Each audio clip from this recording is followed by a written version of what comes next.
Bijya bibaho ko mu buzima bwa buri munsi tubayeho bamwe mu bashakanye bashobora kugira ibyo batumvikanaho, bikaba byavamo n'intonganya kugeza aho umwe akomeretsa mugenzi we kandi wenda bitari ngombwa. Ahanini rero abahanga bavuga ko abagabo aribo batungwa agatoki mu kuba aba mbere bababaza abo bashakanye bakoresheje amagambo mabi. Ni nayo mpamvu rero uyu munsi abakunzi b'igicano twahisemo kubabwira amwe mu magambo umugabo adakwiye kubwira umugore we, kabone niyo baba bari mu bihe bibi bitabamereye neza ariko cyangwa se bitabemerera gusabana nk'uko bari basanzwe bameze. Ni nayo mpamvu uyu munsi abakunzi b'igicano twabihitiyemo kubabwira amwe mu magambo umugabo adakwiriye kubwira umugore we, kabone niyo baba bari mu bihe bitabemerera gusabana nk'uko bari basanzwe bameze. Mbahaye ikaze, nitwa Isabelle Dusengimana, ndagusaba gukora subscribe niba ukunda ibiganiro tukugezaho. Amwe mu magambo rero turahera ku ijambo rya mbere. Umugabo aho atangira agira ati ntujye unshimisha na gato. Aho kugira ngo we mugabo ubwire umugore wawe ko atajya gushimisha gutyo, birashoboka ko byaba wenda koko ariko bimeze, ariko kumubwira utyo ntabwo ari byiza. Shaka ukundi kuntu bimubwira ariko udakoresheje iryo jambo, kuko birababaza kuryumva ndetse no kuryakira ku mugore. Birashoboka ko ubona ko atagushimisha rwose, ariko nawe ntako burya aba atagize ngo ashake uko yagushimisha.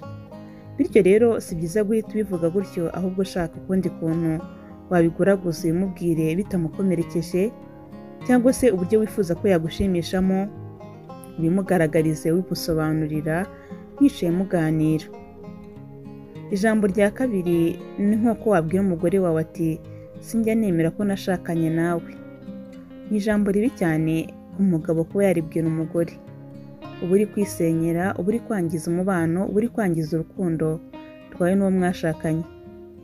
Ni ibintu bishoboka cyane wenda ko ibyo uvuga ari ukuri kuzima, ariko burya kubibwira umugore wawe mwashakanye ukabimubwira gutya ku kanya ngo sinjya nemera ko twashakanye, ntacyo bizamuhinduraho niba atakikwitwaraho neza, ahubwo bizarushaho kumukomeretsa, bitume n'ibyiza yakoraga wenda bihindura. Ibyiza rero ni uko iryo jambo warimira burundu ntizanagusohoke mu kanwa kawe. Niba wanatekerezaga wenda kuko rishobora kuba ryaguhindurira ubuzima cyangwa se kuba hari icyo ryamuhinduraho, nyabona rishobora kugusenyera burundu nk'uko abahanga mu by'urukundo babitangaza. Ijambo rya gatatu ni ukubwira umugore wawe ngo warahindutse. Aho kugira ngo ukoreshe ijambo guhinduka, gerageza ushake irindi ririsimbura kuko riracyaye cyane. Aho kukubakira abahanga mu bijyanye n'imibanire basanze ryagusenyera. Niba hari ibyo umubonaho wenda yahindutseho, gerageza ushake uko ubimubwira abikosora, ariko udakoresheje ijambo ngo warahindutse, ntabwo kimeze nka mbere n'ibindi nk'ibyo ngibyo. Umugabo, hari ijambo rya kane utatinyuka kubwira umugore wawe. Guterura ukavuga ngo umugore wa runaka ati yatya, agira umutima umeze utya, ukamushima imbere y'umugore wawe. Bizatuma umugore wawe agutakariza icyizere, ibwire ko umuca inyuma kandi wenda utarabyigeze. Ntukamuganirize ku bandi bagore cyangwa se ngo umugereranye n'abandi bagore. Menya ko ari uwawe wenyine, menya ko kandi afite uko yihariye kuri wowe, bimugereranya n'abandi. Ijambo rya gatanu, kubwira umugore wawe ngo niba unkunda gira gutya. Bene aya magambo ntabwo akwiriye rwose kubwirwa umugore wawe kuko asa n'umupfobya. Abamwereka ko nta gaciro afite imbere yawe. Mwerurira umubwiza ukuri, umubwire wenda agukorera ikintu runaka cyangwa se kiriya, aho kumubwira ngo niba unkunda gira gutya. Kuko ibyo akora byose ni urukundo kandi ni wowe wenyine aba ashyize imbere, aba agomba kubikora, ni inshingano ze. Ntabwo rero azagukorera ikintu kuko wamubwiye ngo niba unkunda agira gutya. Uba ushaka kumugaragariza ko ubusanzwe atagukunda. Irindi jambo ni ukumva umugabo avuze ati urabizi ko njye wafashe iya mbere nkakubwira ko ngukunda. Niba ubona ko wenda umugore wawe afite gahunda yo kuguca inyuma cyangwa se akigendera ku mpamvu runaka, ntabwo ari ngombwa kumubwira ayo magambo kuko arabizi neza ko ari wowe wabanje kumubwira ko umukunda.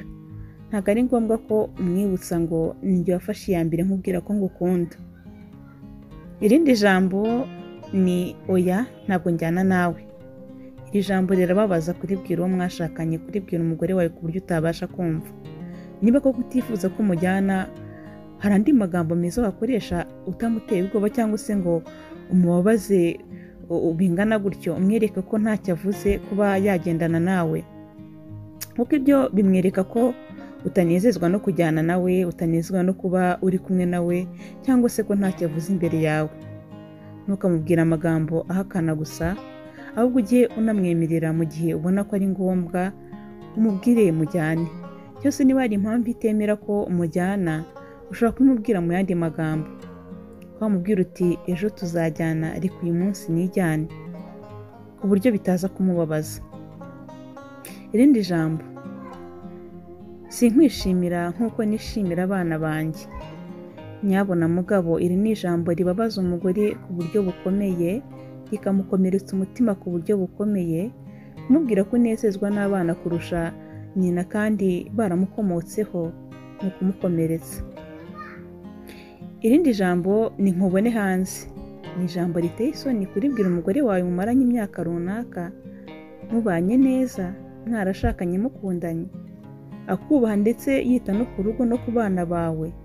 Gutinyuka rero ukamubwira ngo nkubone hanze nk'aho ari itungo uri kubwira imbwa, ihene.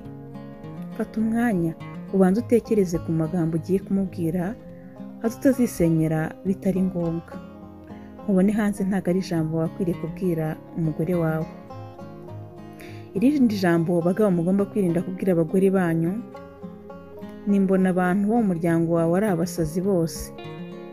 Umugore wese aho ava akagera ntiyihanganira na gato umuntu wavuga nawe umuryango we wamureze, ukaba waramubonye akuze umuryango ukamuguha. Ubaha umuryango w'umugore nk'uko wubaha uwawe, ni iturufu nziza cyane kandi bizanakubakira. Naho kumubwira ngo mbona abantu bo mu muryango wawe bose ari abasazi ni bibi cyane.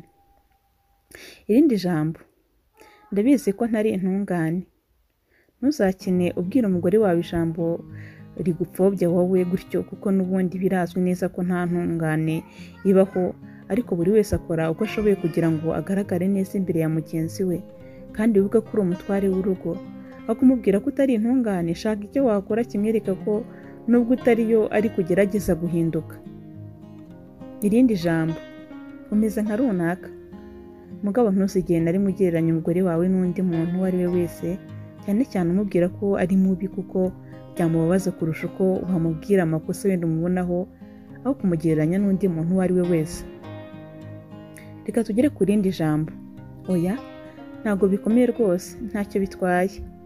Nubwira umugore wawe gutyo, wenda niba hari ikintu kibaye kandi we abona neza ko ibyabaye bikomeye, bizamwereka ko utajya umwumva na rimwe, ahubwo uhora umupfobya, ku buryo ibyo abona ko bikomeye wowe ubona ko ari ibintu nyine bidafite icyo bitwaye, nta kintu witayeho. Kadusoreze kuri iri jambo, hewe ntabwo bigoye kugutunga wowe. Ni ijambo ryereka umugore ko arushwa agaciro n'amafaranga, kuko uba ushaka kumwereka ko atagoye cyane, ndetse ko ari we nimero ya mbere, ahubwo wifitiye abo utunga kumurusha. Ikindi kintu cyiza kizabafasha kubana neza ni uko buri umwe yandika urutonde rw'amagambo atifuza kubwirwa na mugenzi we, hanyuma mwamara kuyamenya mwembi mukajya muyibukirana cyangwa se mukazibukira. Bizabafasha kubana neza ndetse urugo rwanyu rubabere ijuru rito. Kimwe nuko utabasha wenda kuyabwira umufasha wawe ngo umubwire ngo iri jambo ndaryanga, ariko niba waramenye icano hari ayo umenye ababaza abagore cyangwa se abagore batifuza kubwirwa. Ni amagambo 18 umugabo adakwiriye kubwira umugore we niyo baba bari mu bihe bibi. Niba ushaka kubaka rugakomera, gerageza aya magambo yirinde n'andi magambo yatuma urukundo rwanyu rugera ku ndunduro. Ndabashimiye, mbifurije ibihe byiza, mukande kuri subscribe. Amasomo menshi ndakomeza kugenda nyabagezaho. Ibihe byiza kuri mwese.